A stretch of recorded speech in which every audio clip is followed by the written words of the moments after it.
What's up, guys? It's Grant from Think Like Nature, and today we're going to be transplanting some seedlings.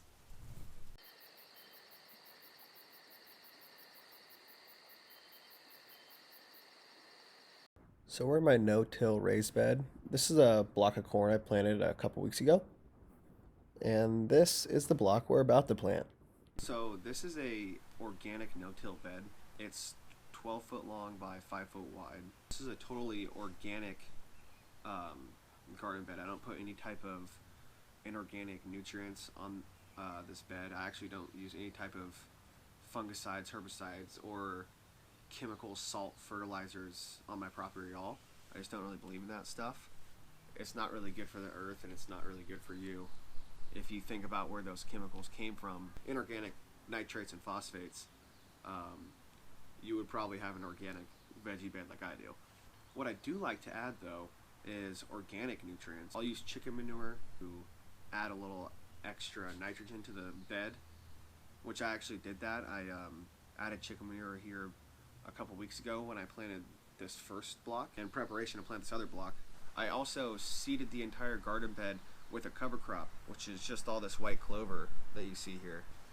And that's really good for corn or lettuce and spinach, or any type of leafy green vegetable like I have on the other end of the bed, because the clover will actually fixate nitrogen from the air.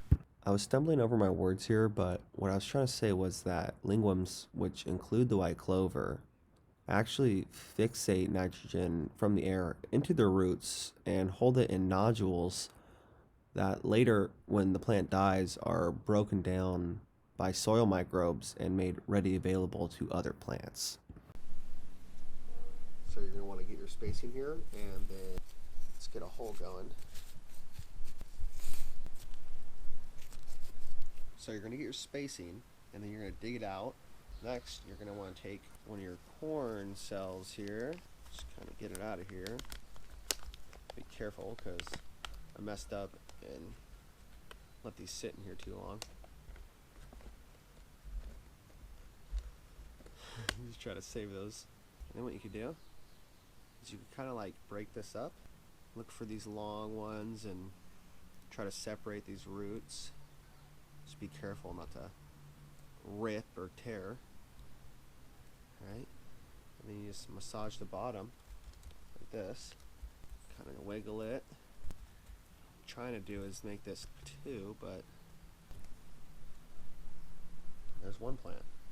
Now these are a little bit long, but the roots will be okay. Drop it in there just like this.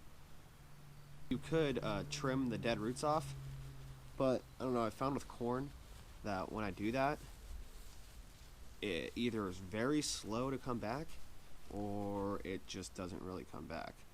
So you're just going to want to keep moving down the line, and then just like with any plant, you're going to want to know what your spacing is. I actually think mine is a little too close, but it'll be okay.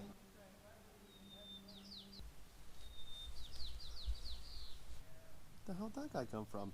I'll have to show you guys this. There's a worm trying to attack my phone right now. Where you going, man? That's how you know you have some good soil, when the worms are trying to attack your phone. That's not mulch.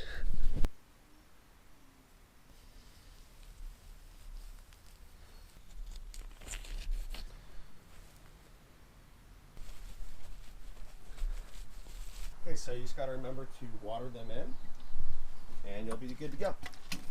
I'm just going to give them a really light watering because it's actually about to rain. I just wanted to give them some of this mycorrhiza that was in here.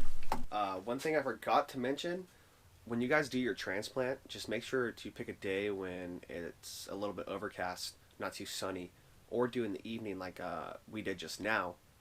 And the reason you do that is so your plants have a chance to acclimate to their new home and set their roots out before they're hit by that intense sun.